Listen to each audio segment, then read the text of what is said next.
Kapangyarihan ng kandila upang ikaw ay lagi niyang hanap-hanapin at isipin. Hello mga guys, kumusta kayo? Panibagong araw, panibagong video na naman tayo. And sa araw na ito, isa na namang video ang aking tuturo sa inyo ng simpleng gabay o simpleng pamamaraan na makakatulong sa atin. At bago ang lahat, gusto ko lang mag-disclaimer sa mga taong hindi naniniwala at hindi gusto ang mga kaganitong video. Please skip this video and maghanap kayo ng videos na gustong gusto nyo dahil ang video na ito ay para lamang ito sa mga taong naniniwala and gusto mag-try. Sa lahat po ng mga nagko-comment dito sa aking video dito sa loob ng aking channel, mag-ingat sa lahat ng mga nagre-reply sa inyo na dinadala kayo sa kanilang WhatsApp in Imo app upang makaiwas po tayo sa scam. Ngayon po, ituturo ko sa inyo paano tayo laging hanap-hanapin at isipin ng taong minamahal po natin, lalo na kapag sila ay nasa malayo. So, lahat naman ay ginagawa natin ang paraan, lalo na kapag sobrang mahal na mahal natin ang isang tao. Sobrang mahal na mahal natin ang ating partner, ang ating asawa, or di kaya ang ating kasintahan. So, gawin natin ito upang lagi tayong hanap-hanapin at isipin niya. Ito ay pwede mong gawin sa parehas ng kasarian, babae ito babae, and lalaki ito lalaki.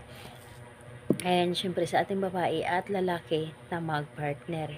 And dito, kailangan natin ng ating gagamitin is kailangan lamang natin dito maghanda ng isang kandila. Kung meron kayong pula or pink na kandila, mas maganda. Pero kung wala, puti na lamang.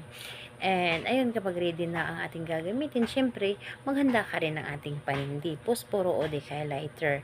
So, ayun, kailangan na buo ang inyong loob sa paggawa nito, paniniwala at tiwala po sa inyong dapat na gawin, and dapat po ay hindi kayo nagdududa. And ayun po, kapag ready ka na ay pwede mo na itong simulan. So, ang gagawin mo lamang dito, napakadali lamang. So, dito sa kandila ay sindihan mo lamang ito. Sindihan at ilagay mo lamang ito dito sa inyong harapan.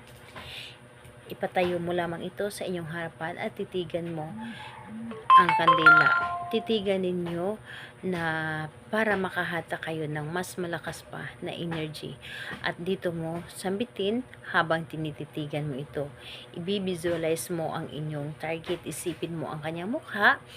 And ayun po, sabihin mo dito or ibulong mo dito sa kandila ang inyong nais. Halimbawa na lamang, pangalan, apelyido. 3 beses mo itong ibulong ha. Pangalan, apelyido. Ako lamang ang iyong hanap-hanapin at isipin. Pangalan, apelyido. Ako lamang ang iyong hanap-hanapin at isipin. So, 3 ulit mo siyang sasambitin dito. And ayun po, pagkatapos mo itong sambitin, hayaan mo muna ang kandila na nakasindi ng mga ilang segundo or ilang minuto, depende po sa inyo. And pagkatapos nun ay iyon na inyong patayin. At ano ang gagawin sa kandila pagkatapos inyo itong itago? Dahil ang kandilang po ito na ginamit po ninyo, maaari nyo po itong gamitin sa ibang ritual na kung saan pwede tayong gumamit ng kandila. So, kailan ito pwedeng gawin? Ito po ay napakaganda dahil kahit anong oras at araw pwede mo itong gawin, pero i-recommend ko po sa inyo sa gabi. Sa gabi po na tahimik na ang paligid. Dahil kapag tahimik ang paligid, ay mas mabilis tayo mapapakinggan ng universe. So, ayun po. Salamat po sa inyo. Bye-bye everyone. God bless us all.